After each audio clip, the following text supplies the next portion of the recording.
ابراهیم علیہ السلام په عراق کې یو خار بابل هغې کې پیدا شوی نن سبا چې ورته کوم عراق وایي دا ایران او عراق تقریبا یو حکومت د دې علاقې چې کوم بادشاه و د هغه نمرود نوم او د قوم او د بادشاه به ټولو د بتانو عبادت کو بت پرست قوم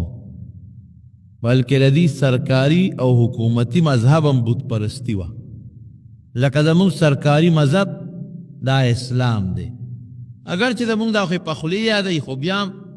سرکاري مذهب زموږ اسلام دی دغه رنګې د نمرود او د هغه د بادشاه د خلکو سرکاري او حکومتي چې کم نظام او کم د هغې خپل یو دینو نه هغه بت پرستي وه بلکې نمرود د خدایه دعوه کړې وه هغه به وی زه خدایم لکه څنګه چې فرعون د خدایه دعوه کړې وه دارنګې نمرود هم کړې وه خلکو به ورته سجدې لګولې و عبادت به یې ولکو او دې نمرود واړه واړه بوتان په خپل شکل جوړ کړي هغې قومونو له ورکړي هر یو قوم د هغې نه ډیزاین به جوړه او خپل کور کې به یې ساته او هغې ته به یې سجدې لګوله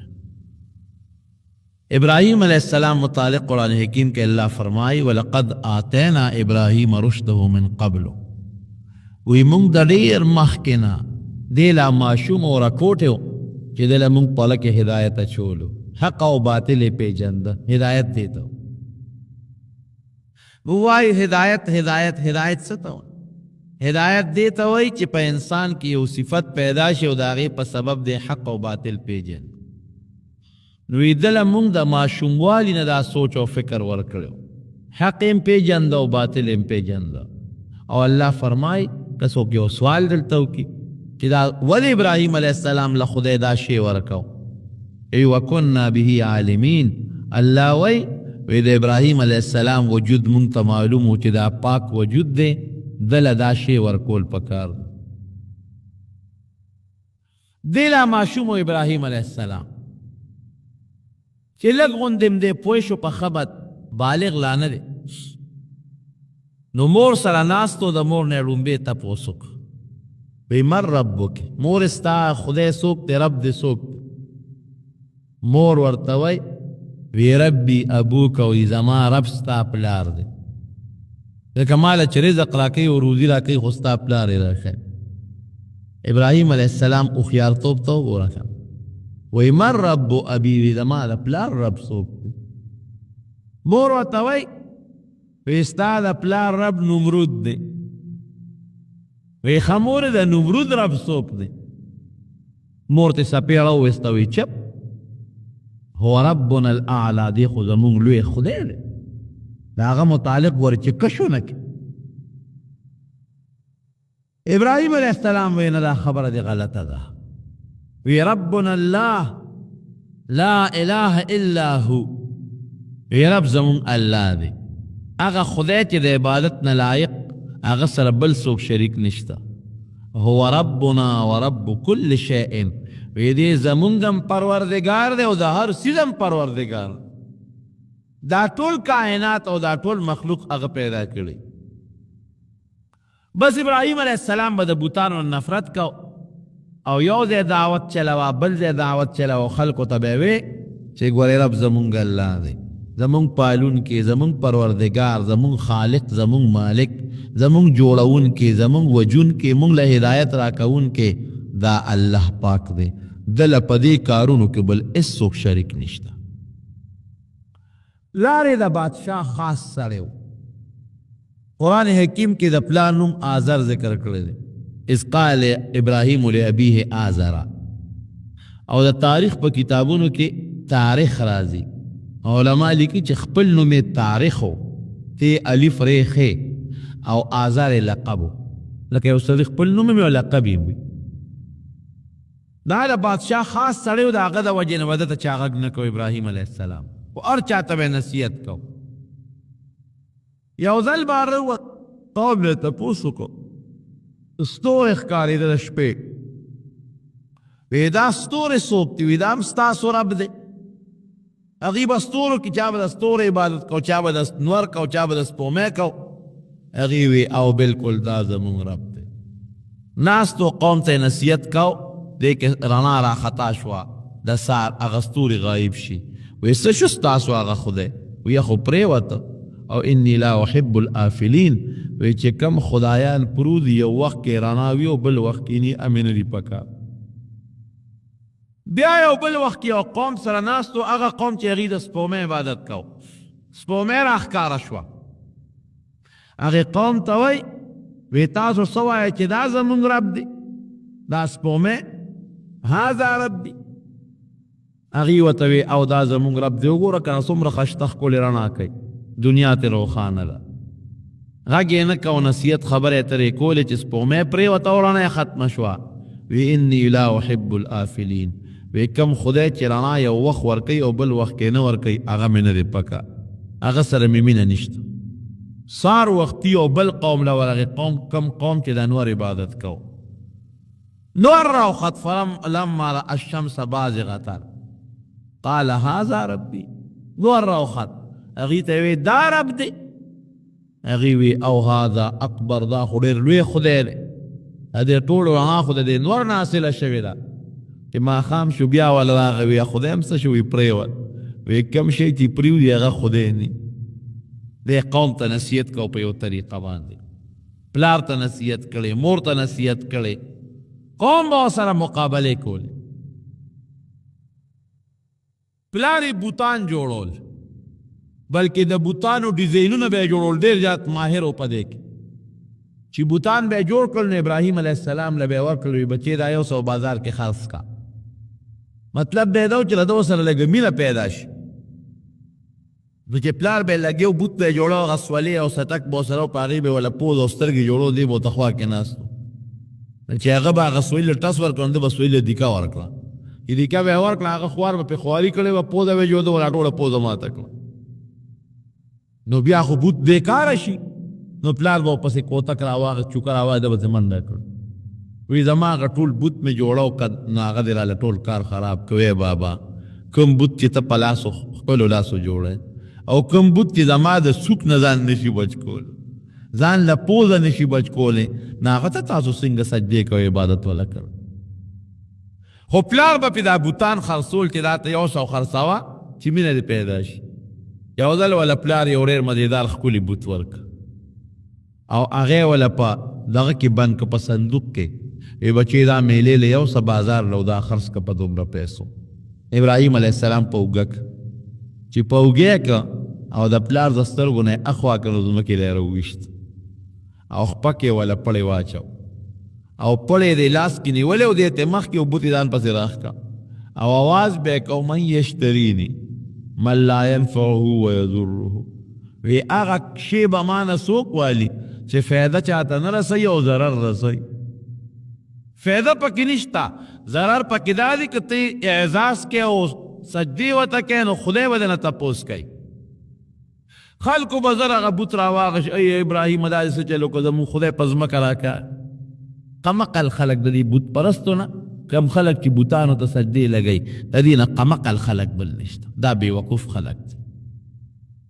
یو شی ته په خپلو لاسو جوړی پوز او سترګې وله په خپله جوړی او بیا هم هغې ته رام رام کیف چا نه باران غواړي او چا نه هوا غواړي او چا نه بچي غواړي دا قمقل سړی وي ابراهیم علیه السلام وی نه زما رب هغه ذات دی چې هغه همیشه جم دی هغه خلکو له ډوډۍ ورکوي هو یطعمني ویسقین ما له ډوډۍ راکوي ما له اوبه راکوي او که زما نه لاره غلطه شي نو ما ته ښکلې نیغه لاره مښی پلار بادشاه له لال نمرود لا بادشاه ته بادشاه سلامت زما یو زوی پیدا شوی دی ابراهیم او زمونږ د دین نه منکر دی هغه وایي چې خدای یو دی نو زه یې دله راولم که ته یې وجنې او که ته یې جیل کې اچې او که هر څه ورسره کې هسې نه چې سبا پې ما راونیسي چې ستا بچي ولې دا خبرې کول زه یې دله راولم چې ته ورسره څه کې کوه خو چې ما پې ګورې بادشاه سلامت راونه نیسي ابراهیم علیه السلام نمرود ورته وی ته یې راوله نصیحت به ورته وکړو ټیټ به شي ماشوم دی ابراهیم علیه السلام یې وله بوته چې یې بوته بادشاه ورته نصیحت شروع کړ یې ګوره زه ستا خدای یم او زه ستا رب یم ما ومنه په ما ایمان راوړه. ابراهیم علیه السلام ورته وی ښه ته زما رب یې؟ وی او وی ستا نه مخکې رب څوک ستا د پلار رب څوک ستا د نیکه رب څوک تاله ډوډۍ څوک درکوي ته چې ناجوړ شي چا ته چغې وې ته چې بیمار شي چا نه حاجت غواړې تا ته چې تکلیف جیر بس هغه په ابراهیم علیه السلام چې خبرې راوسپړ د ټول بادشاه وزیرانو سره ناستو دې ملامته شو خوا هغه وی چیر دا خو رښتیا اوس که دا ټول خلک به هم په دې پوه شي ابراهیم علیه السلام پلار ته داسې کار وکړي دا ماشوم کور ته بوځه او که اوس دې زوامه یا جیل کې اچوم او یا سزا ورکوم یا وجنم نو خلک بو چې ماشوم یې مړ کړه زه کور یې ساته او نصیحت ورته کوه که ټیک شو ښه پخه او که ټیک نه شو بیا به ورسره کوه راوس کور ته لیکن ابراهیم علیه السلام د خپل خبرې نه اورېدو خلک به هم ورپسې راتلل راځه زموږ نن میله ده زموږ نن د خپلو خدایانو عبادت کوو یو ځل یې د خولې نه دا ټکې خطر وي ستاسو د خدایانو سره به زه ګورم ښه کور اوبه اوسه د قوم به په کال کې یو ځل میله وه ابراهیم علیه السلام ته قوم راغوي راځه موږ سره میلې له لاړ شو او د عمر نه هم ډېر کم ابراهیم علیه السلام ورته وی چې زه جوړ نه یم بیمار یم د ظاهري بیماري نه یادول سړي په دماغو چې بوجي دا د دې نه هغه ته بیماري بله نشته او د هغه په دماغو دا ډېر لوی بوج و چې دا ټول قوم کافران دي او شرک او کفر کوي دا ولې بېلاري دی په ذهن یو ډېر لوی بوج وی زما طبیعت ټیک نه دی زه بیمار یم خو د قوم به یې دا عادت و چې دوی به کله میلې له د ښار نه بار وتل بادشاه به هم ته وزیران به هم تلل مضبوطه میله به وه نو دوی به دا چلو که چې دوی به یو لوی عبادت خانه او مرکزي د بت پرستۍ یو لوی اډه وه ډېر بوتانو پکې شاهي محل کې دننه نو هغوی به دا چلو که چې خوراکونه به یې راوړل او د هغه بوتانو مخکې به یې کېښودل میوې به یې راوړی هغه به یې ورته کېښودې او ټول قوم ښځې نر ماشومان واړل وې ټول به میلې له لاړل نو چې بیا به رالل نو دا به د بادشاه لوی دعوت و هغه ټول خوراکونه به یې راوایستل بادشاه به هم ناست و خلک به هم ناست و هغه به یې خوړل دوی چې څنګه میلې له لاړل هغه خوراکونه یې راوړل او د هغه بوتانو د خدایانو مخو ته یې کېښودل ابراهیم علیه السلام ته برګې راواغشي هغې خو میلې یې لاړه دلته موقع خالي وه ژرندې دروازې یې ماتې کړې او پرې ورغی چې ورغې قرآن حکیم کې الله فرمایي اوس د هغه بوتانو مخې ته خوراکونه او میوې او څیزونه او سامانونه پراته دي نو لاول خو ورته ودرېد وی الا تاکلو وی دا خوراک هم مخکې پروت دی دا نه خورئ بېخموز هسې هم ورته بټ بټ سترګې راوړلې دي او اړو ګوتې وله نه وروړی او بیا قرآن حکیم کې الله وی شروع یې پرې وکړه د چا نه سر په تبر وهه او د چا نه لاس وهه او توپ په دې منځ وهه ټول یې ټکوسه ترې کړه ټوټې ټوټې یې کړه خو هوښیار و قرآن حکیم کې الله وی موږ په ماشوموالي کې پویه ورکړې وه نو هغه تبرګي یې راواخېست او چې کوم پکې غټ بوت و مشر د هغه اوږې ته یې ویزان کړ او راووت دی دی خو لاړ ښه په ارام کور کېناست او چې دی خو قوم د میلې نه راغی او په خوراکونو ورغې چې ویې کتل نو په ټولو غرو مرو او په پلیټونو کې ورته د خپلو خدایانو د بوتانو هډوکي پرتې دکرې ورته پرتې فوراً یې بادشاه له رپورټ ورکړه چې صاحب زمونږ خدایان خو ټول چا بېغمه کړي خدایان هله ټول چا ټپوسه ترې کړي دي ټوټې ټوټې پراته بادشاه غوسه کې راغی ښه دې کې خو د بادشاه تصویرونه و د هغه ډانچې په خپله مې ده نومړو من فعل هذا بآلهتنا دا چا کړ قالوا سمعنا فتى يذكرهم يقال له ابراهيم یعنې یو هلک دی زمونږ دا خدایان په بدو یادوي هر خور پسې بدې ردې وایي ابراهیم یې نوم دی ممکن ده چې دا همغه کړی نمرود ویره یې والی معلومات ته کوو ابراهیم علیه السلام یې راوست کې راوست انت فعلت هذا بآلهتنا یا ابراهیم ابراهیم زما خدایانو سره دا لوبې تا کړي دي دا تا کړي دي اوس ابراهیم علیه السلام که ورته وي چې او کړي مې دي خو جګړه جوړوي کوی نه مې دي کړی دروغو کې راځي ډېر مزیدار او خسته جواب ورکړي د هغې د چپ کولو لپاره ورته بل فعل کبیرهم هذا فاسألوهم ان كانوا ينفقون خدایم بې خو باسه ټوپک چې چا سړي مرګ هغه کوي ما سره ته تشتور یم ته برګې چې د کوم بوت په غاړه کې ویزان دی دا ده کړي دي دا چې ته دا پلار یې غوسه شوی دی او دا بچي ټول دا ګیر کړي دي وویل تاسو خو نه وی بابا غوسه شوی او ته به یې ګوره په اوږه کې ویزان دی چا سره چې وستی نو کار خو هغه کوي لوبه ده کړې ده وسله تبرګي د ده په اوږه ویزان دی هغې یو بل ته وکتل چې خدایه دله اوس څه جواب ورکړو یو ته ګوري بل ته ګوري ابراهیم علیه السلام ته فاسألوهم ان کانوا ینطقون تپوس دې وکړئ که نه دا خو ستاسو خدایان دي تاسو کارونه پوره کوي نو معلومات دې وکړئ چې چا والی یې هغې ورته ویل دی خو خبرې نشي کولی وی خدای تبا کنو چې ځان د بل د غزار نه نشي بچ کولی خبرې نشي کولی غزار نشي کولولی نو تاسو له به خیر د کمې درکړي بس بادشاه حکم وکړي د جیل کې واچوي دی موږ نه پرېږدو ابراهیم علیه السلام ورته ما سره خو اول مناظره مقابله وکړه چې څه خوښې کوو وی څه وی ستا څه سوچ دی وی ستا خدای بل خدای شته وی او زما بل خدای وی څه کار کوي وی هغه وجل کوي الذي يحيي ويميت څوک وجني څوک مړه کول کوي نمرود ورته وی که دا کار ما وکړه بیا وی ته نشې کولی دا کوي زه هم کولی شم یو سړی یې راونیوه او مړ یې وی دا خو ګوره جمدی دی که نه او دا یې ما مړ کړ او یو بل سړی جیل کې د 500 کم پې ختلی و هغه یې راواغېست وی ځه ته مې برې کړه پرې مې ښوده وی دا مړو ما پرېښود ژوند مې وله ورک نه هم قبقلو ځکه خدای پاک چې کوم مړ جمدی کوي نو هغه دا نه دی خو جمدی دی پرېښود د جیل نه بعد نو مړی دی کوم دی جمدی کوي او چې ستا ودي نو خدای پاک یې واپس تا واچوي خو خیر ابراهیم علیه السلام به سره نور باسو نه ته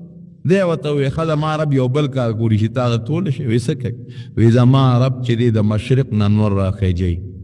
او په مغرب یې غورځوي ځکه نه که ته خدای نو تېره دې طرف نه راوخیجوه په دې بل طرف یې وغورځوه فبهت الذي کفر والله لا يهدي القوم الكافرين الله قرآن حکیم کې فرمایي بس دقه دی چپ شو دا کافر غلی شو ځکه دا جواب پوته راونه دا خو یې ویلی نه شو چې ودرېږه د انور زه راخیجومه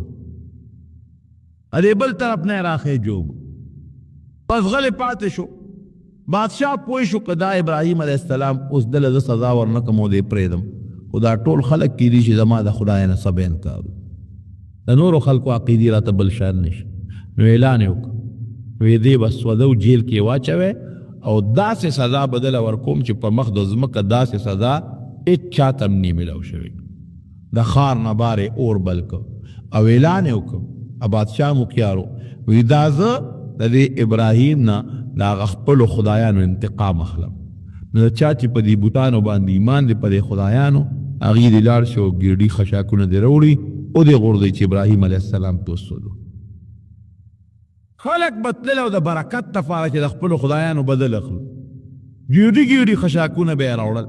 یو لوی میدان کې دومره خشاک جمع کړ چې په ګزونو نه چې ډېر لوی میدان یې د خشاک نه ډک کړ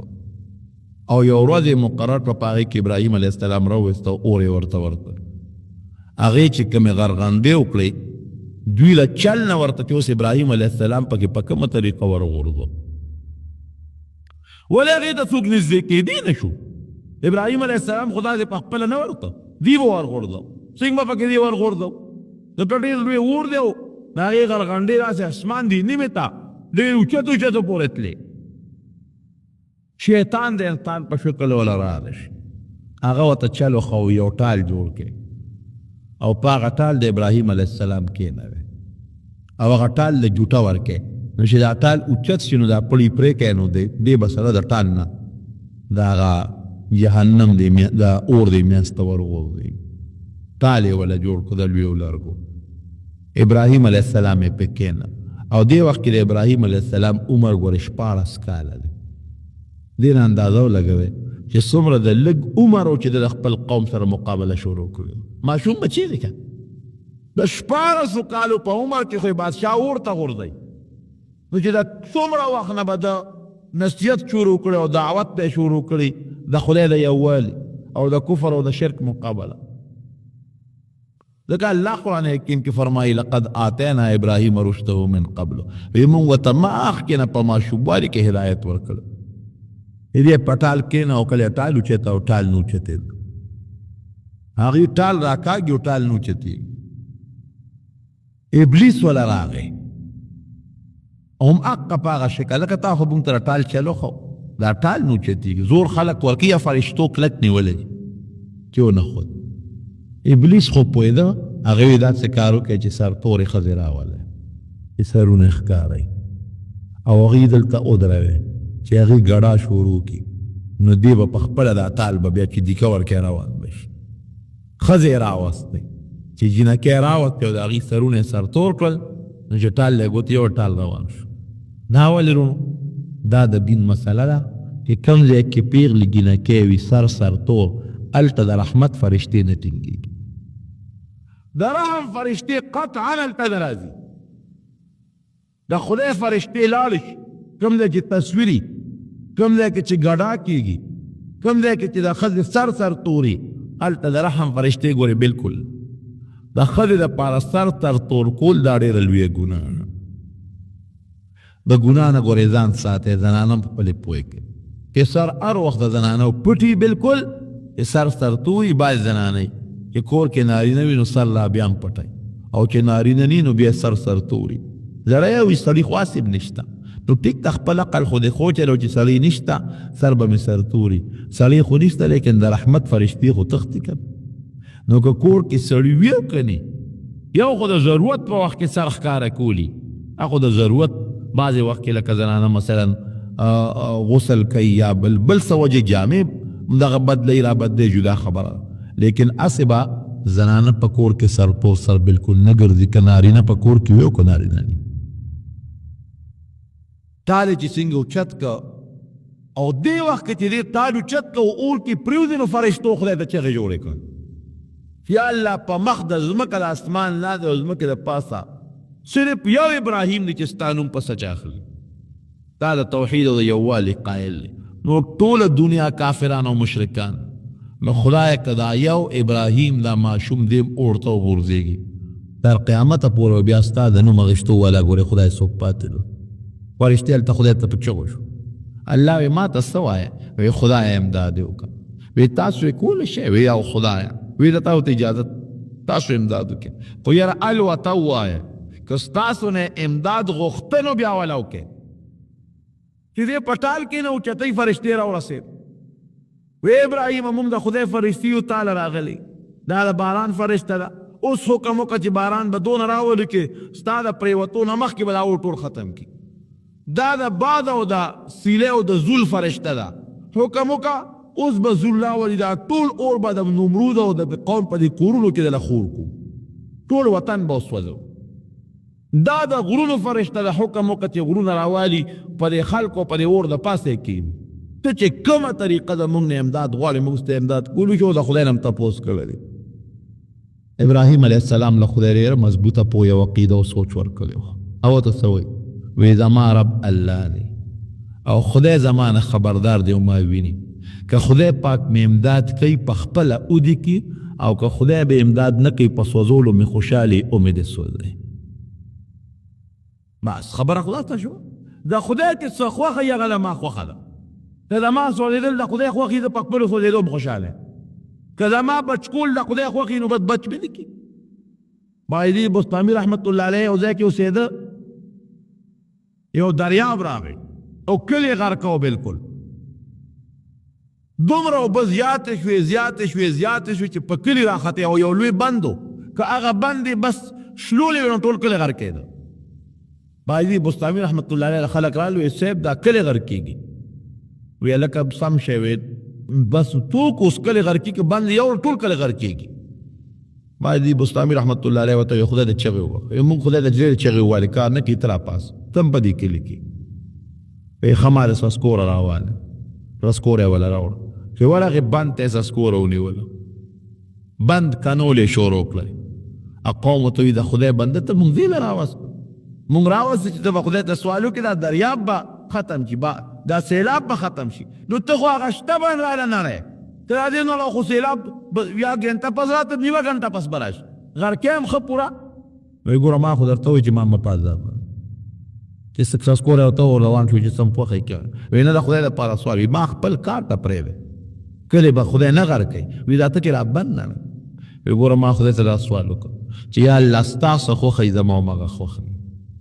تا په رضا زما رضا ده که ته دا کلي غر کې او ستا دا خوښی نو خدای زه ستا د خوښې په لار کې رکاوټ نه جوړېږم زه یې غر کوم کته عقل غر کې دیګ تپس غر کې ورګه خدای پاک دې بندر توام چې زر غر کی ستا رضا مې خدای رضا نو چې دقه ته کې او بند دو درې ساس کول را ورزول نو خدای پاک ته د مسلمان غ یقین ګوري هغه به خدای په بل طرف پاور کړی ته بچو دقه رنګ ابراهیم علیه السلام وای افرشتو ته وای کدا خدای دا راځي چې ما دې وسودي نو زه په خپل وسودېدلو سر کې خوشاله او کدا خدای دا رضا نه او د خدای نیخ وخه ما به خدای پاک بچ کی فرشتي ته دا چې لارې بفتالو چس او نیر ابراهیم علیه السلام د اور میاس کې پریوت او جامع ته استلې و چې کله ور غورځاو ابراهیم علیه السلام بداشت کې په یو سیدی جلل پجاوا شو چې کم وخت کې غورځاو فرشتي وته موږ نه امداد نه غواړو او جاړي وی په دې نه جاړو چې دا به اور ته غورځي دا خدای د دین لپاره او خدای د یووالي لپاره کزه اور ته غورځېږم او دې غورځېږم جالم په دې چې زما بیزتی دي ظالمانو کو جامع نه لري په دې خپل بیزته خپه چې کله دې اور ته ورغورځاو قرآن حکیم کې الله وي خدای پاک اور ته حکم وقلنا یا نار کونی بردا وسلاما علی ابراهیم اے اورا په ابراهیم علیه السلام باندې یخشه برد لیکن دومره یخم نه چې لکه د اورې غوندې یخ شي بیا به ابراهیم علیه السلام ته ضرر دی وسلاما سلام معتدل ته یخ او سلاما اعتدال والا معتدل چې ډېر یخم نه او ډېر ګرم یې پکې ور پرېوته او اوس د اور خدا اختیار خو الله شته چې خدای پاک ورته وي فضول کوه کوي چې خدای پاک ورته وي فضول مه کوه نه به کوه جهنم کې او فرشتې ګرځي جهنم کې او ماران دي دغه مانان به هغې به نه سوځي بوټي به یې پکې هغې به نه سوځي او کافران به سوځي مسلمانان به جهنم ته کوزېږي دې لپاره به کوزېږي چې کوم خپل یاران دوستان دي پکې هغه به پکې راګوري او راځي به پکې او د مټه به نیسي او جنت ته به سره بولي مسلمان به جنت ته راځي او پکې به ګرځي هغې به نه سوځي د اور سوځول خو د خدای پاک په اختیار کې اور ته یې وغورځاو حضرت جبریل علیه السلام ولا فورا یو کمیس راوړه د جنت نه د ریخمو کمیس او هغه ورته فورا اوس پړده او ابراهیم علیه السلام ته په غاړه کړه څلوېښت ورځې ابراهیم علیه السلام په اور کې و او د دې خو دا خیال و چې څلوېښت ورځې ختم شي نو دې به ایره ایره به پته به یې نه لګېدلې څلوېښت ورځې لیکن رب العالمین ورته په هغه اور کې د خوراک او د څښاک تنظیم وکړ خدای ولې د اور په منځ کې چینه پیدا کړه د یخو اوبو د هغې نه به یې وبس کړې او د اور په منځ کې ولا خدای پاک انارو یو بوټي زرغون کړ د هغې نه به انار را شکول او هغه به یې خوړه او بعض مفسرین لیکي چې رب العالمین ورته په دې ګوته کې د پیو انتظام هم وکړ دا ګوته به یې خپله روله او په هغې به یې خپل کار کېده اور لا بلیږي غیر چاپیره او دې کې ته ابراهیم علیه السلام روت روغ سالم روت او بیا بادشاه له نیغ ورغی وی ګوره ما درته ونه وي چې د ما یو رب شته چې هغه زما حفاظت کوي ما ساتلی شي د دنیا حفاظت کوي بدبخته تا هغه خبره ونه منله دا د خدای پاک زما حفاظت وکړه دې نه پس نمرود پېښ شو چې ده د خدای هېڅ صدا نشم ورکولی او دې د خدای رښتونې برحق پیغمبر جوړېدو والا وی داسې کار وکړه ابراهیم موږ درته غږ نه کوو خو موږ سره یو جوړه وکړه وی څه جوړه وې وی ته مهرباني وکړه زما د وطن نه وځه زه زما د وطن نه بار ځه او چې ستاسو ملګري هغه هم ځان سره بوځه خو موږ دلته په ارام پرېږده ابراهیم علیه السلام پلار له ورغی پلار هم ورته وی چې بچې خوښه دي نو زموږ د وطن نه ځه فتنه جوړېږي او بادشاه دې نه پرېږدي دوه کسان ورسره روان شو یو حضرت لوط علیه السلام دیر وارو د په ایمان راوړی او یو یې د تره لور و حضرت ساره رضی الله تعالی عنها د تره لور یې مودې باندې نکام تړلی و بیبي یې هم دا دوه کسان ورسره شو خو پلار په آخر وخت کې بیا نصیحت دی کې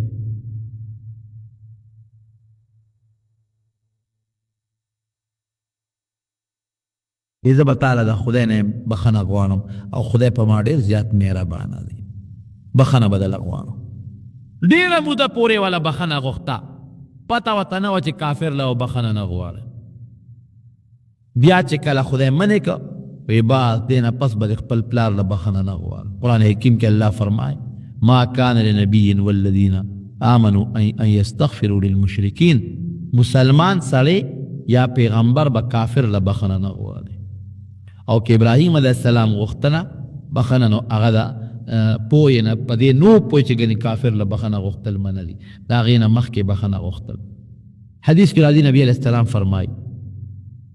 چې کله د قیامت ورځ شي د ابراهیم علیه السلام دا پلار د آزر چې دی د باندې به خدای د جهنم حکم وکړي چې جهنم ته روان کړي. ابراهیم علیه السلام به خدای ته پنجه کوشي چې یا الله ما خو تا نه یو دعا غوښتې وه تا قبوله کړې ده، او هغه دعا دا وه چې لا تخزني یوم یبعثون، د قیامت پر ورځ به ما نه رسوا کې. دا دعا دې ما نه قبوله کړې ده. او ایو خزي من خزي ابي، نن زما د پلار د رسوایۍ نه لویه رسوایي زما دپاره بله کم ده. زما پلار جهنم ته غورځي، دا زما بېعزتي ده که نه؟ او خدای تا خو زما دعا قبوله کړې وه چې تا به نه رسوا کوم، دا ما ولې رسوا کوې؟ زما پلار چې جهنم ته غورځي. نبی علیہ السلام فرمایي چې خدای پاک به د هغه پلار نه یو بد شکله حیوان جوړ کړي او په سوټو کې به لیت پیتي، د حیوان په شکل به بدل شي، سوټو کې او په ګندګۍ کې به لیت پیتي. ابراهیم علیه السلام ته به الله وایي ته دې پلار ته وګوره، پلار دې کم دی چې داسې وګوري. د هغه پلار نه به یو بد شکله حیوان جوړ شوی. ابراهیم علیه السلام به ترې زور وروسته شي، کرکه به ترې وکړي او د ده مخکې به فرشتې د خپو نه ونیسي او جهنم ته به یې ورغورځوي. نفرت پیدا پیدا شي، بیا به د خدای په دربار کې د هغه د بخښنې سوال وکړي. دا مثال دی رونو د هغه چا چې یو سړی دی مسلمان او پلار یې کافر یا مور یې کافره ده یا د چا زوی کافر دی یا رور کافر دی یا خور، خدای دې مساتي. او د قیامت په ورځ باندې به خدای پاک د ده د هغه کافر پلار او مور رور خور نه نفرت پیدا کړي. دی به د خدای نه دا درخواست نه کوي چې خدای د ما دا پلار وبخي، د ما دا مور وبخي، خدای جهنم نه وباسي. دا به اړه راړو راځي نه. بعضې وقت ښه خوراکې د خلکو ته نفرتي،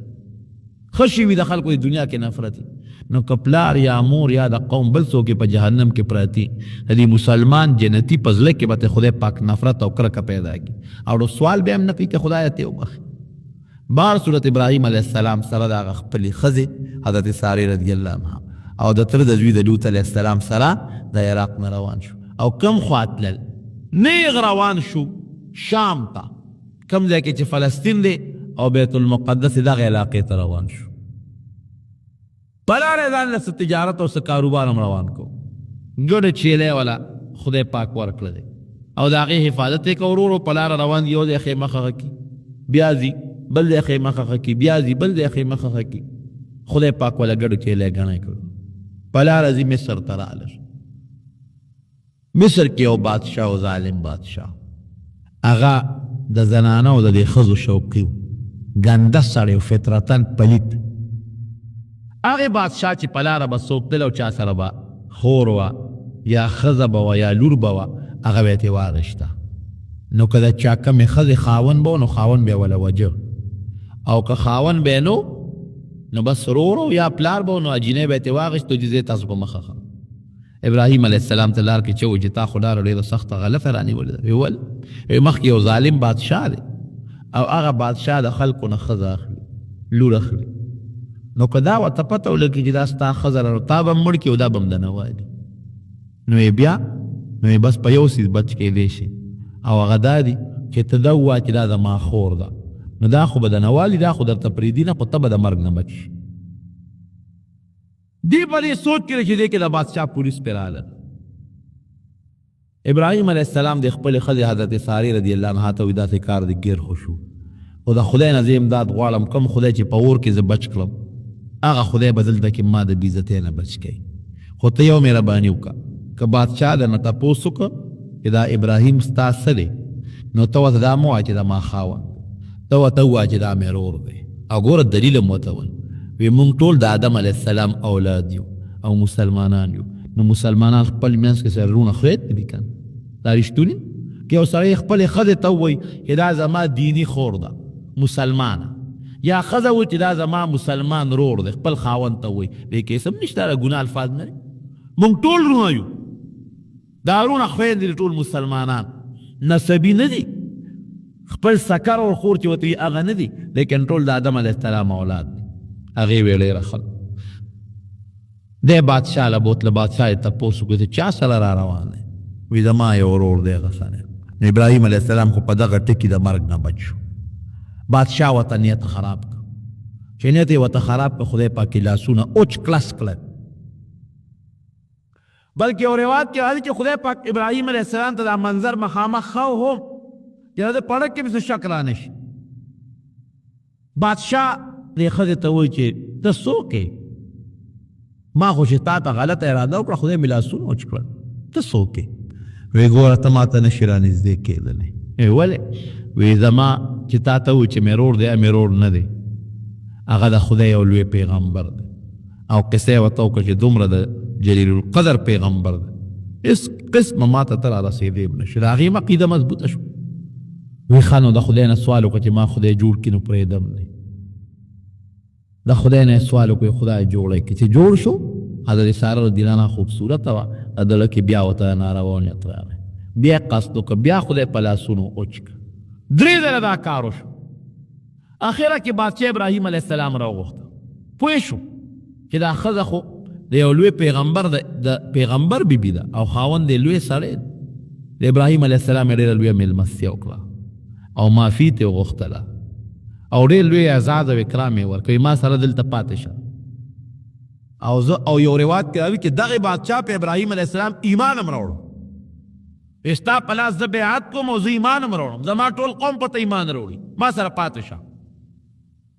ابراهیم علیه السلام ویله چې ما ته د خدای له طرف نه حکم شو زه بیت المقدس شام ته روان او بیا دې بادشاه چې خپل نسب تعارف د نسب ورسره وکړو نو دا بادشاه هم د عراق نه راغلی و د ابراهیم علیه السلام چې ته په لرو پوښتنو کې نسبي سړی معلوم شو خانداني سړی وخت نه دغې بادشاه به ابراهیم علیه السلام ځان سره ډېر عمر ایثار کړی دی په ایمان یې هم راوړی دی قوم یې ایمان راوړی دی او بیا یې ورته خپله لور حضرت هاجره رضی الله عنها په نکاح کړه وی دا به ستا خدمت کوي زما لور ده اخدمها هاجر او وی دا چې ته کوم خوا دي دا به در سره دی ابراهیم علیه السلام ته بله بیبي میلاو شو را روان په لاره یو ځای کې ابراهیم علیه السلام د سبودي دپاره ډېره شو خو اولاد یې د یوې بیبي ملا نشته چې سمودي دپاره ډېره شو هغه قوم پې تنګ شو وی ستا ګړي دي او ستا چیلې او زمونږ فصلونه یې برباد کړه زمونږ د وطن نه وي ابراهیم علیه السلام یې ډېره ښه د هغې د وادي السبع سول د هغې د علاقې نه ووت چې اوت خدای پاک په هغې خلکو اوبو چکلی اوس ګوره د پیغمبر وجود دا په ځمکه د خدای رحمت دی د مکې مکرمې نه چې نبي علیه السلام مدینې منورې ته هجرت وکړو د مکې مکرمې په خلکو داسې قات راغی چې سپلی به یې په اوبو کې اچولې او یشولې به یې هغه اوبه به یې څښلې د اونو پاڼې او د بوټو پاڼې به یې خوړلې دغه رنګ ابراهیم علیه السلام چې تېوت په دې خلکو باندې قات راغی په کویانو کې او په نیرونو کې اوبه وچې شوې دا د خدای د قهر وجه یې ګورې ښه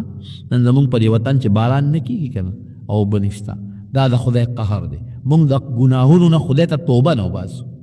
یعنې زه راته ګرنټي در کوم که صرف دوی مسلمانان چې دا کوم جومات کې تاسو ناست یې که د خپلې ګناه نه نن هم توبه وایستله او د خدای نه پس ته سوال وکړو چې خدای باران وکړه یاره که نن هم ونه شو ته یاد وساته مونږ کو ګناه د خدای پاک دا د خدای پاک لا رحم دی چې باران نه کړي دیم رحم دی که د دې نه زیات یې در سره وکړه مونږ د خدای د جواب یو چریم نه یو دا یاد وساتئ پیغمبر په مخ د ځمکه د خدای رحمت او د پیغمبر نه پس د هغه نایبان په مخ د ځمکه د خدای رحمت دي د هغه وارثان او د پیغمبرانو وارثان نبي علیه السلام په خپله فرمایي چې زما علما چې دي دا د انبیاو د پیغمبرانو وارثان دي علما ورثة الانبیا دي پیغمبر علیه السلام فرمایي هغوی به پیغمبرانو ته سپک کتل او هر علماو ته سپک ګوري د پیغمبر وارث ته سپک ګوري او د رحم د خدای نه درخواست کې او سوال کې او د رحم امید کې توبه وباسئ خدای ته ممکن د خدای باران وکړي تر څو توبه نه وکړي باران نه کړي را به شي اوبه تښتي په تمه به دي کې او باران به ونه شي بهر صورت خبره مې دې پورې کوله اوبه وچې شوې ابراهیم علیه خوا بیا مو خیال ورمنډه یې کړه ابراهیم علیه السلام پس مونږ نه غلطي وشوه او مونږ معافي غواړو ابراهیم علیه السلام ورته چې پیغمبر یو ځل د قوم نه وشړلی شي که نه بیا هغه قوم له نه دي یو څو ګډې چیلې ورکړې دی دا په خپلو کویانو تړلی خدای پاک بوبه راولي هغه ګډې چیلې چې بوتلې او په خپلو کویانو په نهرونو وتړلې واپس ورته خدای پاک اوبه پیدا کړه دره د خپل واره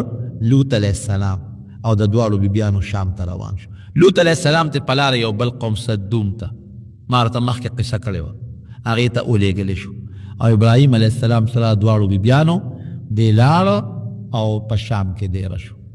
شام کې بیا د ابراهیم علیه السلام څه واقعات شوي دي اب انشاءالله آینده جمعه درته ووایم. خو دې میاشت کې که قرباني ده که حج دی د دې اهم ارکان د حج دارنګې د عمرې دا د ابراهیم علیه السلام طریقې دي. قرباني د ابراهیم علیه السلام لویه طریقه ده. بار صورت رونو دې لسو شپو کې چې میاشت کله راوخېږي پته نه لګي اوس میاشت کله راخېږي ما ته معلومات نشته خو چې میاشت راوخېږي نو دا لس ورځې بلکې 9 ورځې عرفې پورې روژه نیول ډېر لوی فضیلت لري. پوره دا 9 ورځې ډېر لوی ثواب لري لکه څنګه چې د لیلة القدر د شپې عبادت ثواب لري دقه رنګې د دې ورځو عبادت او په دې ورځو کې روژه نیول دا ډېر لوی ثواب لري. نو زمونږ دا سړي خو هم کوي خو زنانه ډېرې همتناکې دي په دې کې. زنانه ته ووایه کومې زنانه چې روژې نیوي شي نو دا میاشت چې راوخېږي دا 9 ورځې تر عرفې پورې روژه دې ونیسي. او د دغه چې دی دا قربانۍ متعلق څه مسائل دي هغه به انشاءالله العزیز دا باقي قصه او د هغې مسائل آینده جمعه کې به درته بیان کړم.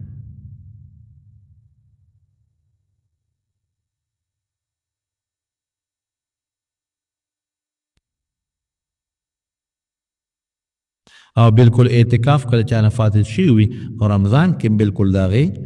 قضا کولی شي دا رمضان کې بالکل کولی شي. د پیغمبر علیه السلام جنازه وی چا کړې ده د نبی علیه السلام جنازه داسې نه شوې لکه زمونږ په شان دی ځای کم و 2-3 کسان به ورتلل او د نبی علیه السلام جنازه به یې کوله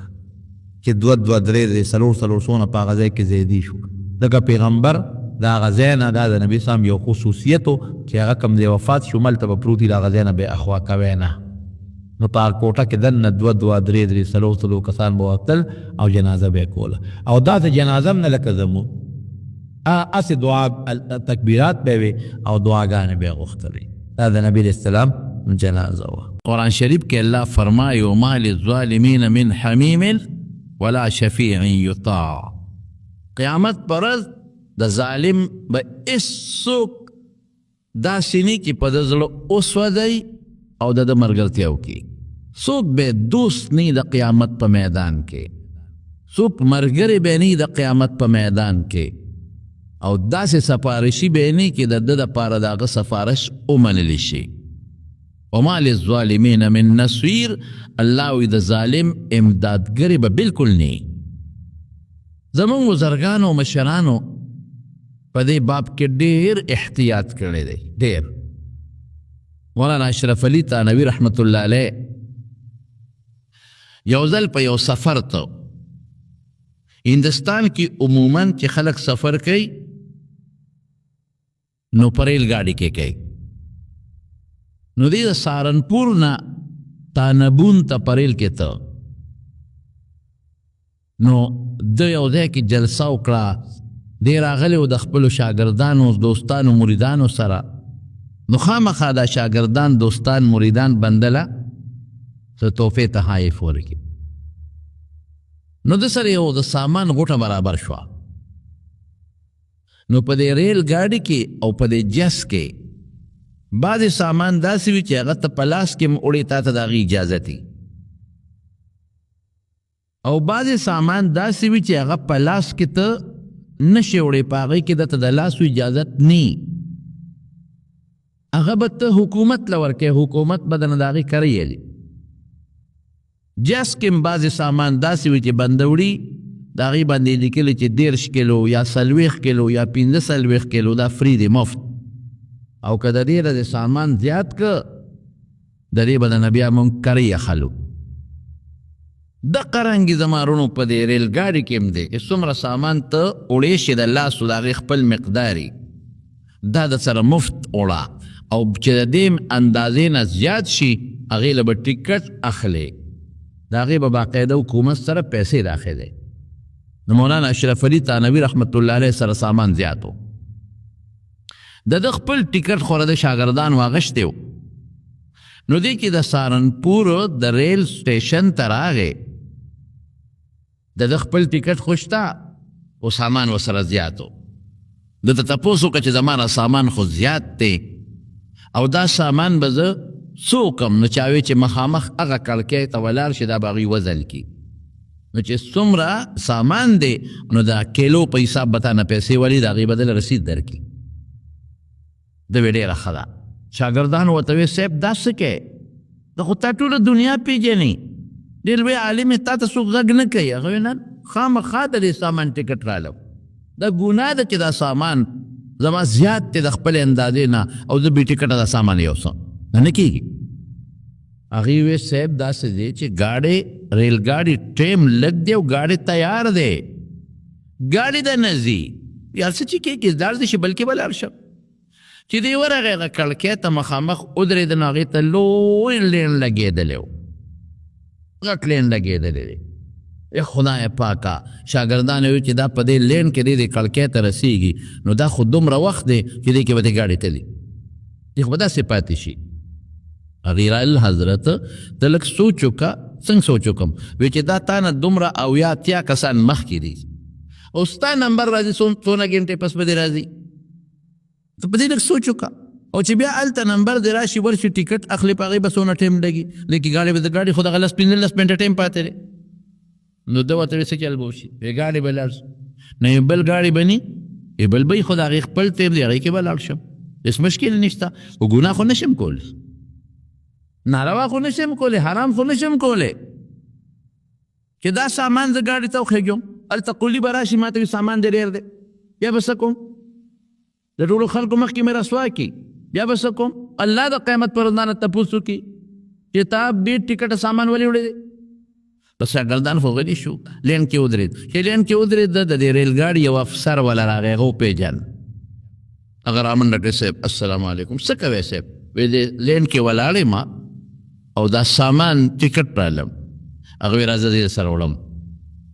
وی ته ما سره څنګه وړې وی دې ګاډي کې زمزم دې ګاډي کې وی ما نه به هلته دننه قولي تپوس کوي وی پروا نشته دې ګاډي کې زما هم سفر دی زه خو د دې ریل افسر یم زه به لاس کې ونیسم د سره بیا یوسم وی ته کوم ځای پورې دی وی پلانکي ټیشن نه پورې وی هغې ټیشن نه اخوا به څه کېږي وی صاحب ګاډي د نزدیکه نو ټکټ کې رالو وی ټیک شوه ځه تا سره وختم هغه ټیشن نه پورې به ته ما سره لاړ شي هغه ټیشن نه مخکې وی هلته به دې بل افسر ته حواله کړم نو دنیا افسران دی پکې دنیا خلق دی پکې هغه ته به دې حواله کړم هغه به کوم ځای پورې ځي هغه پلانکي ټیشن نه پورې ځي وی هغه ټیشن نه بیا چې زه طالبون ته ځم هلته به څه کېږي وی زه به هغه ته ویم هغه دې بل ته حواله کړي زه به هغه ته ویم هغه دې بل ته حواله کړي طالبونه پورې به دې ورسوي سامان به در سره وی طالبون ته چې ورسم بیا به څه کېږي یاره وی زه به هغه ته یم د سره به د ریل نه کوز کړي او د سټیشن نه به هم د سره بار وباسي وی بیا به څه کېږي ریل هغه افسر ورته قار وی بیا به څه کېږي خو په اوږه به یې وکړه کور ته به یوسې که بیا به څه کېږي خو ته چې څه څیز نه یارېږې چې د ریل ګاډي افسر به ما نه تپوس کوي سامان ډېر دی او ټکټ نه دی راغوښتی هغې نه تا مونږ بچ کوو اوس چې د ریل سټیشن نه دې مو باسو نو بیا به څه کېږي بیا خو د نه څوک تپوس نه کوي په اوږه به کې کور ته به یوسې بیا ما نه ولې تپوس نه کېږي بیا ما سره دا څوک وړي وی مولانا صاحب ستا په مقصد پوه نه شو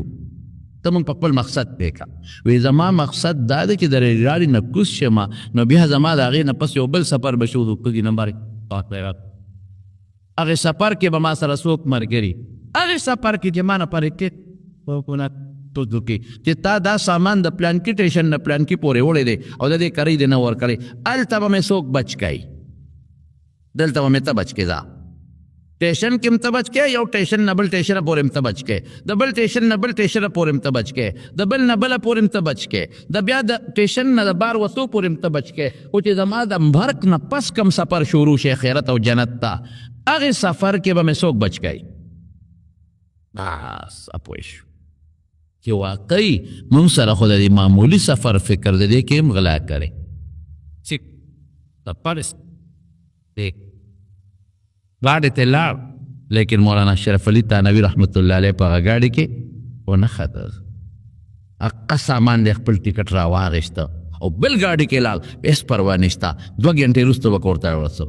3 غنټې وروسته به کور ته ورسم هېڅ پروا نشته خو چې قیامت په ورځ د دې ګاډي والا مالکه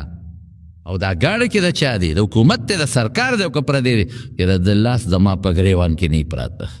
او قیامت پر ورځ زما رب تپوس ونه کي او فرشتې تپوس ونه کي چې اشرف علي دا سبقونه تا دې دپاره ښودل اشرف علي دا خلکو ته نیکۍ د دې دپاره ښودلې خپله دې په عمل نه کو بیا به الله له څه جواب ورکو زمانو زمونږ څه کوششي مونږ چې پلان کوچ ته وخېږو نو د قسته سر ښکته تسبیح راغله تمونارو تبوسو یې کرۍ راټیک کړ او په سر غلې غوندې څادر واچو غلې غوندې وځو چې دې تر څو خبرېږي چې ما خپې ویستې وي هوټل کې به ډوډۍ خورو هوټل کې او کوشش به کوو چې د هوټل والا سترګې بل خوا شي چې بس دا نو تختو او پردي شادي حال ته به ځو او ارامه ډوډۍ به پکې خورو په دې پېښور ښار کې موږ ته ډېر دوستان دا شکایت یاره مولوي صاحب دې خلکو ته خو لږ ووایه دا په دې تقریرونو کې ووایه په دې پېښور ښار کې بالخصوص او په دې نورو ښارونو کې بې دریغه ده پردي د واده ډوډۍ له بې تپوسه دي ښه مدیدار چشمې اچولي داسې ښه ده او ځان یې خیسرې کړي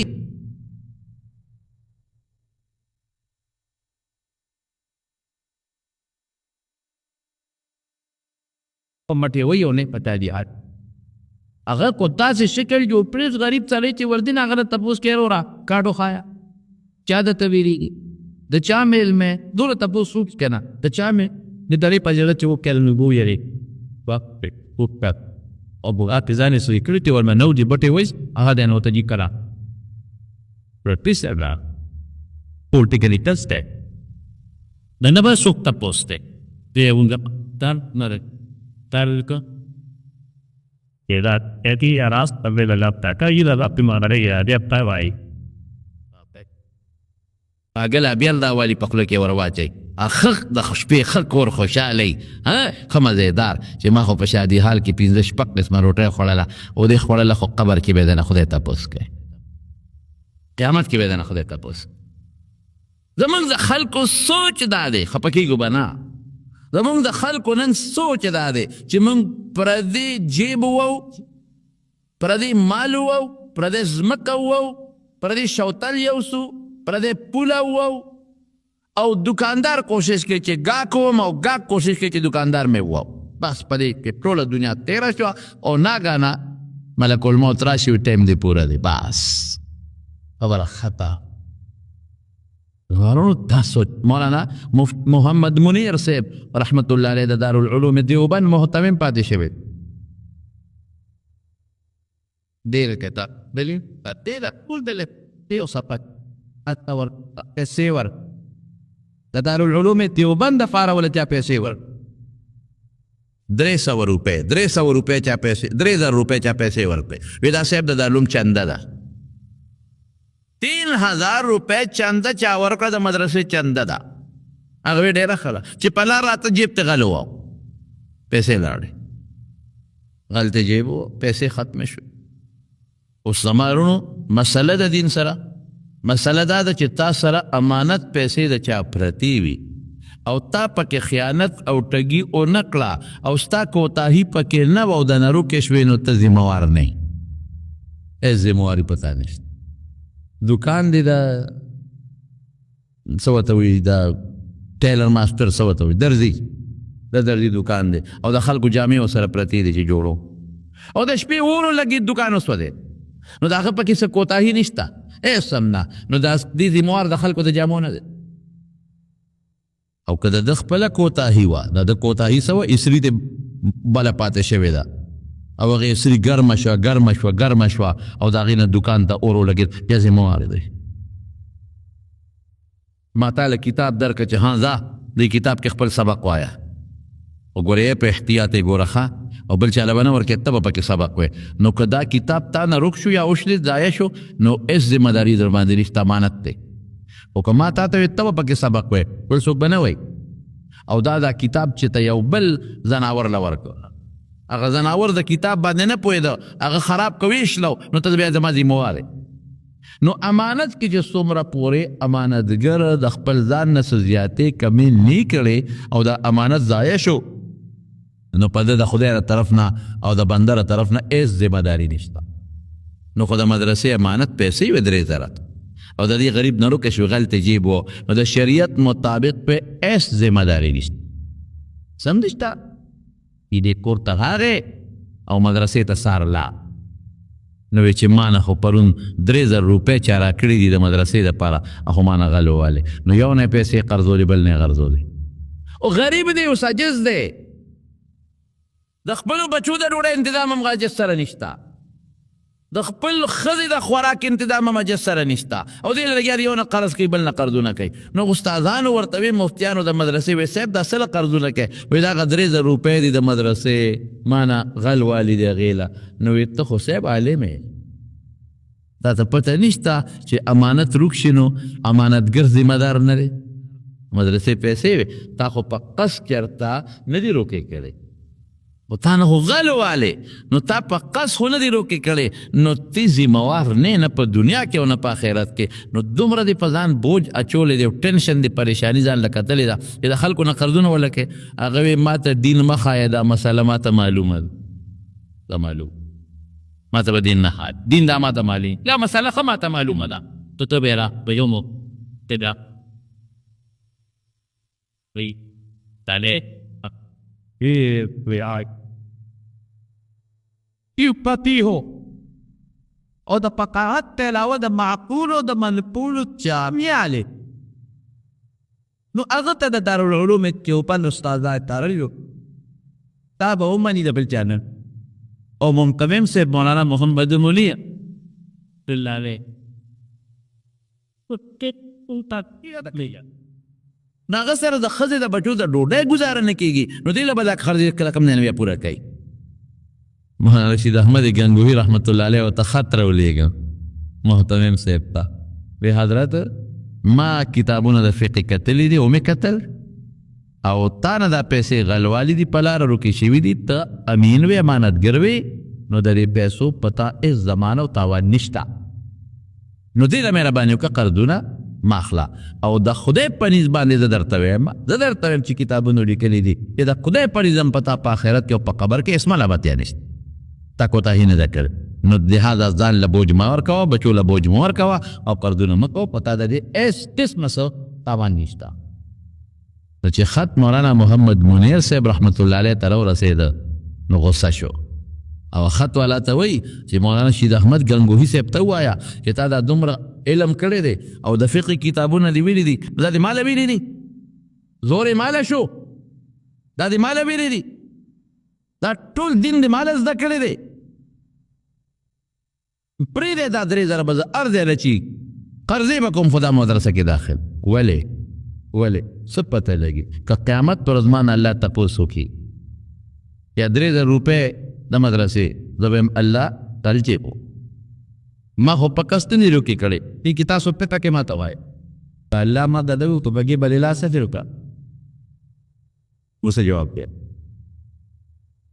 په الله ما ته ده و چې بجې بلې لاسه غوي که نه ولې ترخ جیب کې دی اچولی دې مخامخ کې دې ولې نه اچولی ولې دې ورته سوچ نه کو او چې د نه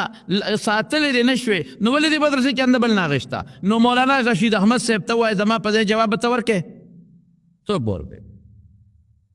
امانت لاړې خو که زما پکې پوټې غوندې م کوتاهي راغلي الله له به څه جواب ورکو او مولانا رشید احمد صاحب ته ووایه چې که زما په ځای ته وې او تا نه روکې شوې وې نو رښتیا ووایه تا به دې له بیا قرضې کولې او که نه تا وایې چې اسم نشته وایه اوس که زما په دې ته وې تا به څه کول نو چې خط واپس مولانا رشید احمد گنگوهی رحمت الله علیه ته ورسېد او هغه جواب وکړه یاروي محمد منیر صاحب بس پرېږدی واقعي که د په ځای زه وې که نه نو مسله خو دا وه چې تاوان نشته خو موږ به مسلو ته نو کتلې موږ به خامخا دا پیسې ورته را پیدا کړو دومره احتیاط زموږ اکابرو کړی دومره موږ د دیوبند او حسابیمین لاندې نه ونیسه سره پورې چې څومره دي لاندې نه ونیسه د مولانا قاسم نانوتوي رحمت الله علیه پورې چې څومره دي تاریخ وګوره دیوي به درمه ده او چې کله به خپل احساساتي دي که د مدرسې پرېکړې کېښود خپل پیل یې راوغی په هغې به ځای وکړ د مدرسې تی دی مو د مدرسې تی دی اته غول نن څه کوي نن موږ نښتي یو په دا پردي مال پس چې څومره پردی مال دی خو چې دی حلق کم څومره پردی مال دی خو چې په یو طریقه زه پیدا کړم څومره چې پردی ځمکه ده خو چې په څه طریقه زه ونیسم څومره چې پردی پیسې دي خو چې دی په څه طریقه د بل نه ووهم پمپونه پول په دا پمپونه ما ته مخکې ورځو کې یو ملګري مې دلته تېر واچوي دلته ناکې مې ولې وایي دا زر خلاصي پلانکي تېر هغه زر نه تا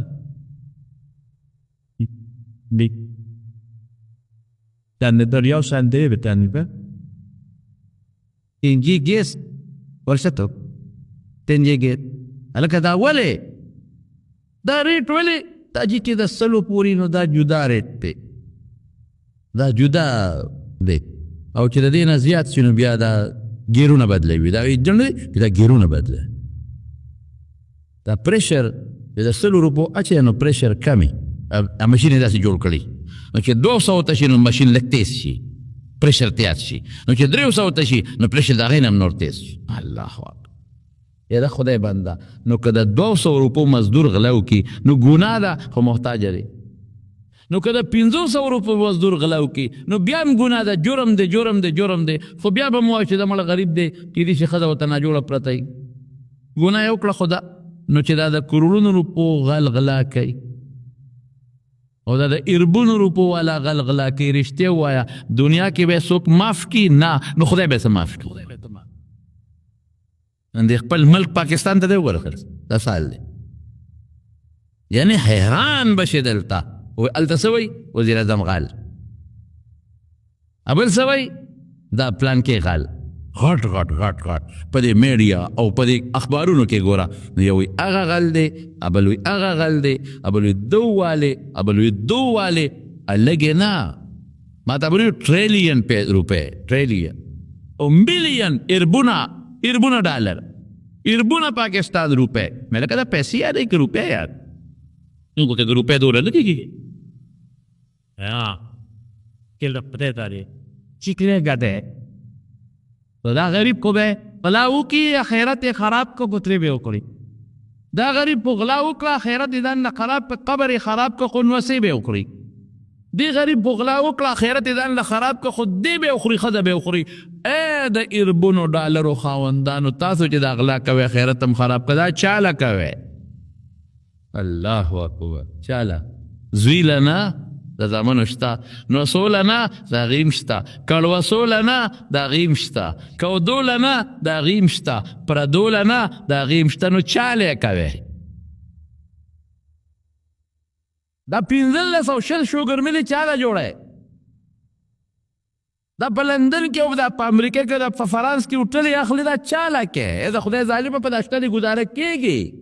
جمعات کې کېرو تسبیح واړو خدای یاد کا ذکر ہوتا بس ایک دا دومره غلا دا دومره ګن کپی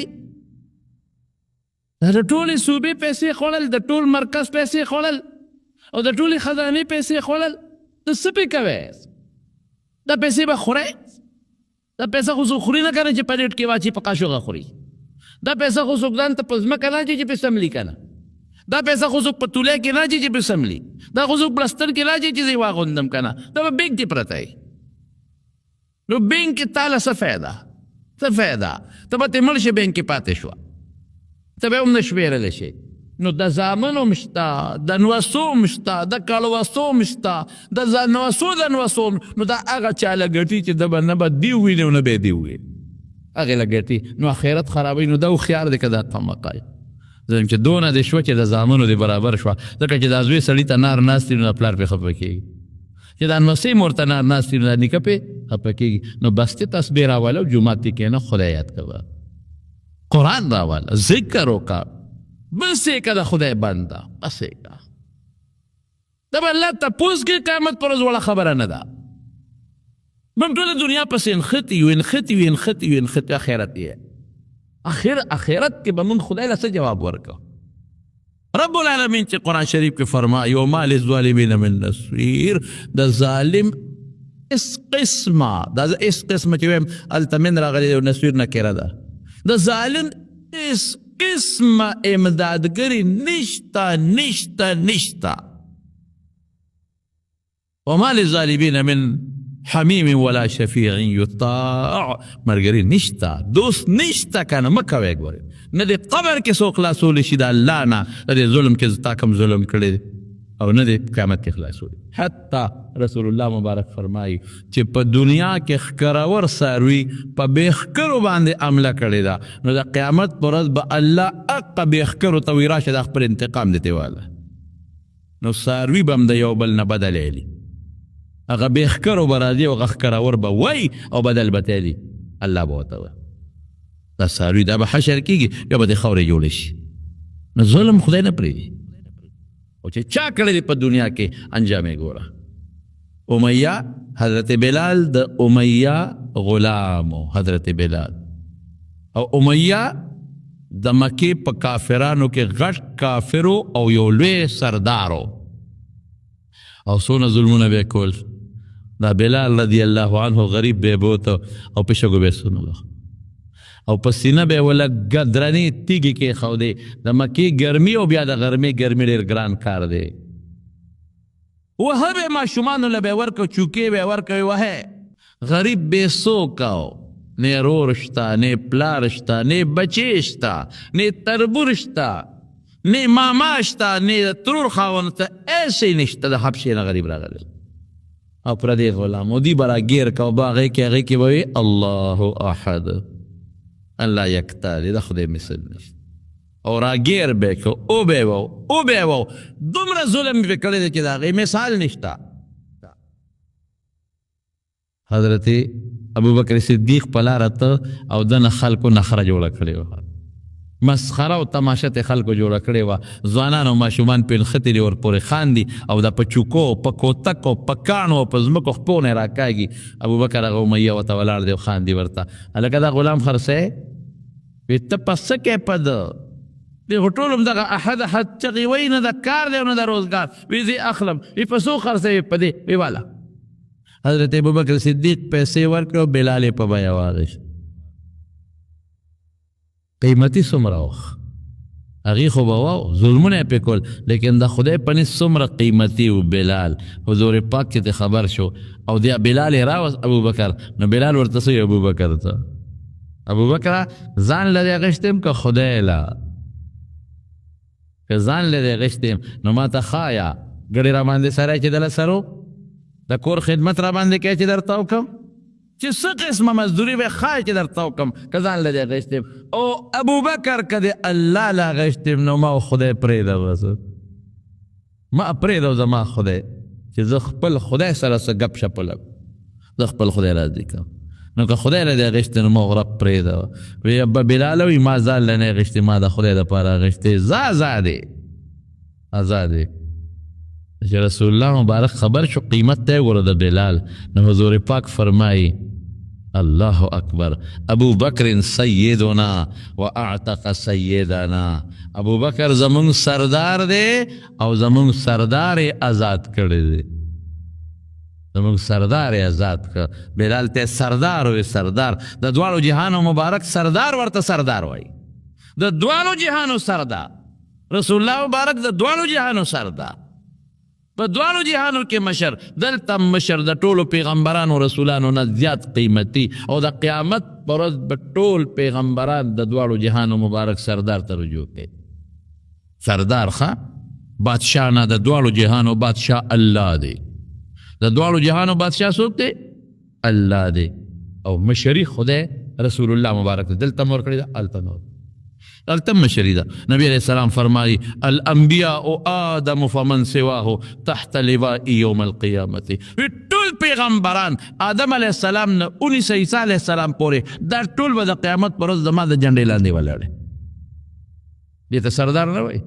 ټول به رسول الله مبارک ته خلک سردار ته رجوع کوي مال دا شیره که مال دا شیره دا ټول خلک به په شفاعت کبرا کې نبی کریم صلی الله علیه وسلم ته رجوع کوي نو دا دواړو جهانو مشري الله رسول الله مبارک ته ورکړه او هغه وایي زما سردار څوک دی حضرت بلال زموږ سردار اوس امیه ظلم کو الله ورسره څوک لر حضور پاک چې کله د مکې مکرمې نه مدینې شریفې ته تشریف یوړی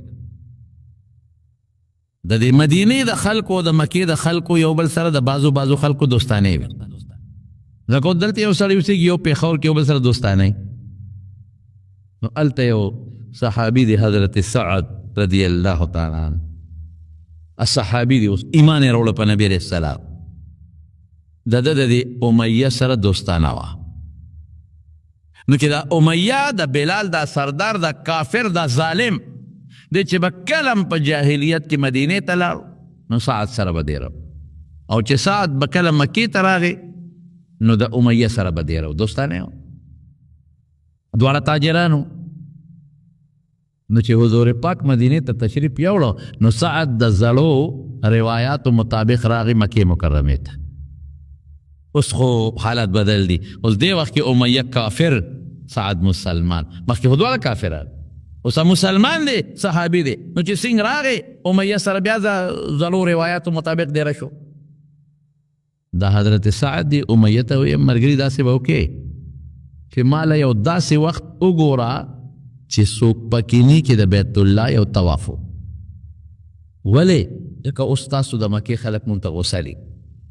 پیغمبر علیه السلام مونږ بوتلی دی او صحابه هم بوتلی دي او مونږ هغوی ځان سره دیره کړي دي مونږ په ایمان راوړی دی نو ما ته پته ده چې ستا د مکې دا سرداران ټول مونږ ته غوسه دي نو ماله داسې یو ټیم وګوره چې څوک نه غرمۍ خلک ودي کې زه یو طواف وکړم امیه ورته ویل بالکل دا خبره دې فیک ته ګورې که ابوجهل مخې له درغی یا نور سرداران مخې له درغلل نو زمونږ د مکې خلک تاسو د مدینې خلکو ته ډېر غوسه دي یو ټیم د لګورو نو چې کله غرمه شوه وی راځه چې وځو ته خپل طواف ته وکړې نو چې سعد رضی الله عنه اووت ورسره او هغه امیه ورسره دی او په لاره تلل او طواف کوي ابوجهل مقته خبیث ولا مقته له ابوجهل امیه ته وایي امیه دا څوک دی در سره هغه وپېژند دا څوک دی دا څه یعنی دا د دې د اټیکن او زموږ دشمن محمد امن ورسره هغه لمپنۍ ورکړې او هغه سره هم د امداد وعدې کړي دي چې موږ به ستا مدد کوي او ته د مار په کلي کې بېغمه ګرځې مکه کې د ما کلي کې بېغمه ګرځې ما دشمن له دې امن ورکړه او د ما دشمن ته دې ویلي دي چې موږ به ستا مرسته کوو نبي علیه السلام او ته راځې دلته بېغمه ګرځې قسم په خدای که د دې امیه مېلمه نه وي چې تا سره ما کتلی نو د دې امیه مېلمه نو درته څه نشم ویلی سعد رضی الله عنه ورته وی ابوجهل سترګې مه روباسه تا په ما مکه بنده کړه چې زه مکې ته نه راځم او ته مې نه پرېږدې نو زه به په تا د شام لار بنده کوم تاسو ټوله غلا او ټول رزق په د شام نه راځي مکه کې خو خپله غله نه کېده نو ستا لاره په ما ده په مدینه ده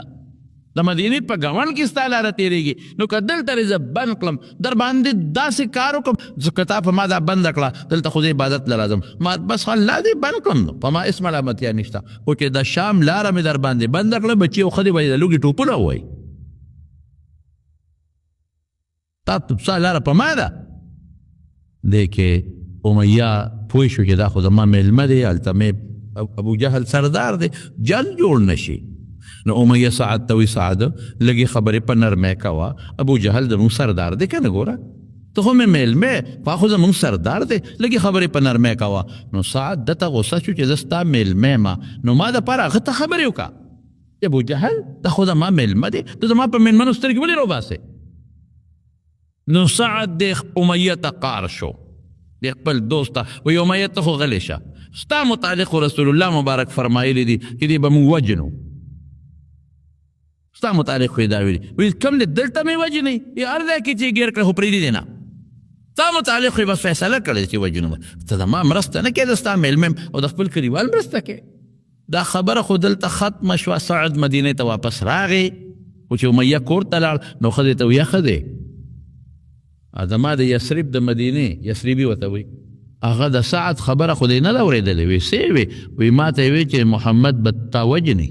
صلی الله علیه وسلم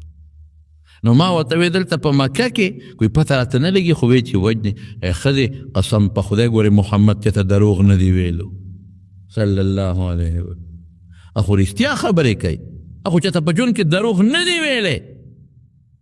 نو ښځه ورته وایي تا خدای په تڼاکه سټکورې که د تڼاکه سټکورې پکې ما ووایي ګورې ښه دا پښتو راغی د پښتون ورته خو د دې سیاق سباق نه معلومیږي څه یارېږي خو ته بار موز هغه پښتانه وي ملا د جومات ته بار نوځي او بلا جومات ته نه راځي ته بار موز هغه درپسې دلته نشي راتلی نو څه ټیزه نه ټیزونه دې شروع کړی پرتوب لاړلي یا غیره کېنه که یاره ښځې ګورې والله چې دروغې چې ته نه دي وي دا به څه کېږي دې درمیان کې خدای د بدر غذا جوړه ده هغه د ابو سفیان لښکر قافله را روانه و مسلمانان هغې له وتي او سړی راغی او چغې کړه ای د مکې خلکو قافله م لوټ ته ګورې ځان رسوی او ابوجهل لښکر تیار که بدر ته وځي چې لښکر یې تیار که امیه پسې راغی د وی چې زه چېرته ځم زما متعلق وی خبره کړې ابوجهل ورپسې راغی صاحب کله به ځو څنګه چل به کوو یاره وی زما خو طبیعت ټیک نه دی او زه خو ناجوړ یم او چې څومره پیسې غواړې نوکران غواړې غلامان غواړې دله در کومه زه نشم تللی ابوجهل لکې وی چې زه سر ځم چې ستا پلار ما نه پاتې زه به ځم ته به سر کې ځې نو د سپینګیرو جرګې والا راوسته ای امیه دا بوډا ځي دا ځي دا ځي دا ځي دا ځي او ته د دې مکې سردار ته به پاتې کېږي خلک در پورې خاندي هغه ورته زه ناجوړه یم که نه بیمار یم خیر دی خدای به خیر کړي موږ به دلاسې انتظام وکړو خو ته موږ سره جنګ لمبه ده خو هسې په تا چې ته نه دي دا هلکان پاتې کېږي چې ته نه دي دا ټول بوډاګان پاتې کېږي ما له سیسټم ټول بربادېږي نو ته به ما سره خامخا ځې بس امیه وی زه ډېره ښه ده یو قیمتي اسبه واله منوف نو لاړه یو قیمتي اس یې واغېسته چې کور ته راغل ښځې ورته وي دا اس څه کوې وایي دا ابوجهل مې نه پرېږدي اوړي رانه نه او دا اس مې واغېسته وی هغه د مدینې یسریبي هغه ملګري چې درته خبره کړې یاده دې ده یاده دې ده ځې وی ښځې نه ځمه لږ غوندې ځمه واپس راځم دا اس مې دې له واغېست چې دا ډېر تیز رفتار دی خو چې یو ورځ نیمه مزل وکړم او دا خلک داسې وده موده شي خو راواړم رو به تختم نه ځم په سره لږ نږدې ځم دغه څو میله مزل کوم راځمه او که نه سړي دروازه به راته کوله وي غم مه کوه ابوجهل خو پوره شیطان و هغه همدقه پوه شوی و چې ده دا اس جنګ له نه دی اخیستی د تیښتې له اخیستې ده دوی پرې راتښتي نو هغه د یو لسو دولسو هلکانو یو ډله جوړه کړه وی تاسو به د امیه څوکۍ کوئ دی د نه ونه تښتي دی به بدر ته رسو نو چې یو ځای ته قافله خو پیاده قافله و پوخانو نو یو ځای کې بلال دمه وی چې قافلې یو ځای ته ورسېده او هلته یې دمه کوله او خلک پوده شو نو امیه به ځان سره اس خوا کې تړو اوښ زه تېر وتم اس نه اوښ قیمتي اوښ بیا خوا کې ځان سره تړو دا خلک پوده شي په اوښ په واړو متسته د خلک پوده شو او دې څنګه راپاسې دغه هلکان ورته برامن ورته ته کېنو وړي څوکیداران ورته یې رامنډه کړې باباجي خیر دې څه مسله ده تاسو پورې څه مردار تاسو څه کوئ څه یې وتشه نه نه مونږ خو تا لره لوکه څه لوټه پکاري لوټه پکاري سنجاله دی څه تکلیف یې په خدمت ته دې وتشه وتشه نه نه نه وته کېږو مونږ تا خدمت ته ولاړ یو خوب نه راځي به دې خو پېښ و چې دلته خو یې فندو نه کړ هغه هلکان کوبي زه بل ځای کې به راوتښتم د قافله څه منځې لاړه بل ځای کې شپه پرې راغله هلته کې دمه کوله ځان ته یې اوښ خوا کې سملولی دی راپاسې ته یې راپاسې دغه هلکانو رامنډه کړې کاکاجي ولې څه چل دی خوب نه درځي هی تاسو خدای بې خوباست زه یې وده چې په ما څه کوې زه یې وده چې نه نه مونږ خو خوب نه راځي که نه ته ستا غم دی را سر چې کاکاجي ته چې ته د اوبو ضرورتي چې د ډوډۍ ضرورتي هلته یې خوند ونه کوي بل ځل آخره کې بدر ته ورسو چې بدر ته څنګه ورسو او جنگ جوړ شو که نه جنگ او جګړه جوړه شوه نو د دې امیه یو بل ملګری و عبدالرحمن ابن عوف هغه سره هم دوستانه وه عبدالرحمن ابن عوف رضی الله عنه سره دوستانه وه نږدې دوستانه یې وه نو عبدالرحمن یې ولیده ای عبدالرحمنه بچ مې کا صحابه ورپسې و د پسې اوس دی اوس په خپل څاروي سور دی او صحابه ورپسې دي. عبدالرحمن بچ مې کا وایي ما پسې راځه چې پیغمبر علیه السلام له دې بوزم چې یو ځل مې غله ورسولې نو بیا راته څوک څه نشي ویلی او دا خو د جنګ میدان دی دلته خو نه پرېږدي. نو دې شاته ځان پسې زوی سور کړی او دواړه په څاروي سوارو. یاره چې بلال ولیده بلال صحیح که هغه خو یې پړسولی و هغه په وجود باندې خو یې داغونه جوړ کړي و بس هغه غونډی ته وخوته چغې کړی لا نجوت ان نجا امیه. ای خلکه ګورې که دغه امیه د نن بچ شو که نه بس زه مړ کېږم رمې چوي بیا ظلم کوي اله به زما زړه صبر شي چې دا ظالم مړ کړی. وی کوم دی وی هغه دی. بس صحابه ورپسې شو دی په منډه د عبدالرحمن دوی څه وسه وکړمه وی راځه راپسې وی راورسېدل. نو دا چلی وکړه چې خپې شاته تاو کړه او زوی له لته ورکړه زوی شاته وغورځه. یا سړي په سر راشي که بوډی به وی زوی ته یې بچې وی ما د خدای مړه کړي خو تا د خدای جوړ کړي. زوی یې چې و ناجوړو ما د خدای مړه کړي خو تا د خدای جوړ کړي. نو ملک الموت راغی بوډی پسې وی بوډی وی ته څوک یې وی زه د مرګ فرشته یم که نه تا پسې رالم. وی روغ ورندور پېژنې که نه روغ ورندور پېژنې که نه وی تا چې اوسه پورې قرار کې نه ګپ او شپ پېژنې او که نه پېژنې ګپ مې لګاو. نو دا چا په سر نه راغلی چې په سر راشي که نه نو بیا قصه ګرانه ده. نو زوی له لته ورکړه شاته یې وغورځو. یو خو دا چې زما دا څاروي به سپک شي نو منډه به ووایي بچ پچم او بل دا مسلمانان به زما په زوی شي نو زه به ترې بچ شم. او صحابه چې زوی له راورسېدل بس هغه له خو یو ټس ورکړه مردار کړه ده پسې بیا شو. ای عبدالرحمن رالل سړي وی استه اوښ نه ټوپ کا د اوښ نه ټوپ کړی چې ټوپ یې کړی عبدالرحمن ابن عوف رضی الله عنه ورغ ځان یې پې ور واچو. صحابه عبدالرحمن پاسه دې نه پرېږدو وی ګوره دې له ما امن ورکه او دې د پیغمبر علیه السلام له بوځم وی په ارام کښېنه. دا ده خو حضرت بلال سره لږ ظلمونه کړي دي د بلال خو تباهي کړی دی ظالم نخرې یې پې کړي دي او زمونږ ګوتو له خدای راوستو. بس عبدالرحمن ابن عوف نه زه پې له پاسه پروت یم غږ به نه کوې بس خو دې ډېر غټ و دا امیه ډېر بې شی و سوټه غټ سانډه و غټ ډېر مضبوط. صحابه وی چې شیخ غټ ته په اسانه وجلې کېږي. بس صحابو توره راواغې تر لاندې نو په دا خېټه کې ولا داسې وواله په دا توره په خېټه د عبدالرحمن ابن عوف غریب پام پکې زخمي شوه. نو چې بیا کله مړي جنگ ختم شو یا کافران مردار شو نو رسول الله مبارک او فرمایل یو شال کیو قلیب بدر یو شال کیو په بدر کې وی دا مړي ټول هغې کې وغورځوي. نو دا ټول مړي یوړل او په کوي کې ورغورځول. نو دا امیه په میدان پروتو نو چې دی بیا راښکنو لاس به ترې ورته پړسېدلی و څښا شوی و چې خپې نه بیا نیوه خپه به ترې ورته اندام یې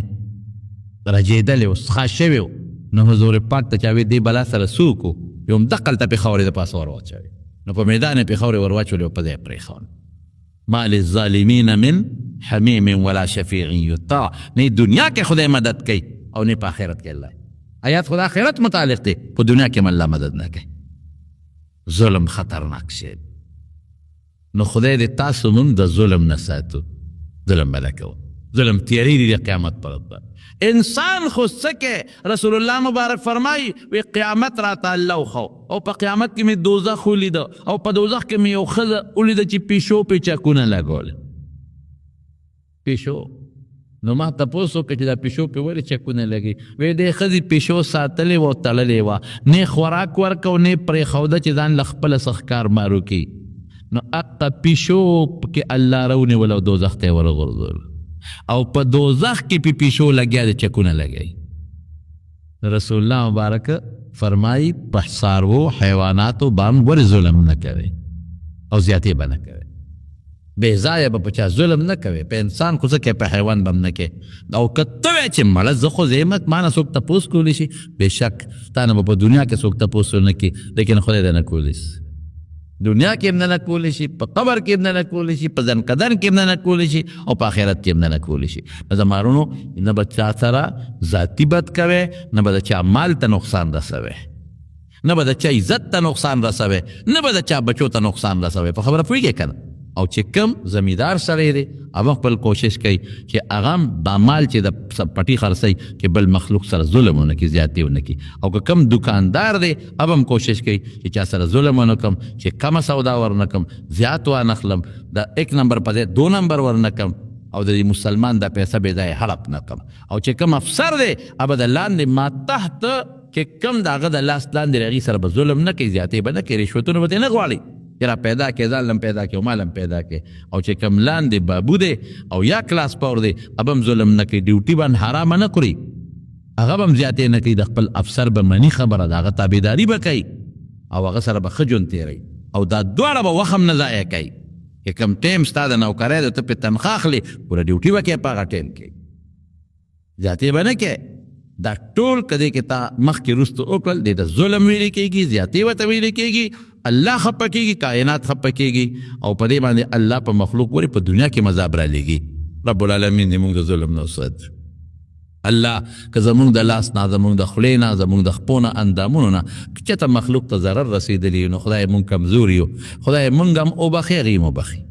رسول الله مبارک فرمایل د اخیری بیماری وفات کې ویلو یا الله که ما چاته ضرر رسولي په ژبه یا په لاس باندې نو خدای زما هغه ضرر د هغه انسان دپاره د آخرت د ګټې ذریعه وګرځئ ځکه مطلب یې دا و چې هغه له ګټه ورکړي خو چې الله د ما نه تپوس نه شي حالانکې حضور پاک نه ده چاته ضرر نه دی رسولی دی موږ ته وروله نو خدای که زموږ د لاس جبې نه چاته هم ضرر رسي جمعې مبارکه ورځ ده خدای عبادت له راغونه شوي یو نو خدایه هغې خلکو له هغه خیر وګرځې او موږ د آخرت او د دنیا غاړه د موږ خلاصه کړې پروردګاره موږ د ظالمانو نه مو ساتې او د ظالمیت نه مو ساتې او د مظلومیت نه مو ساتې او خدای زمونږ نه چا مسلمان ته هم ضرر مه رسوه او د بل مسلمان د ضرر نه مونږ الله محفوظ وساته د خپل حفاظت په قلا کې محفوظ کا خدای زمونږ د مال او زمونږ د اولاد او زمونږ د بچو او زمونږ د عزت او زمونږ د دین حفاظت وکړه الله ته زمونږ نه راضي شه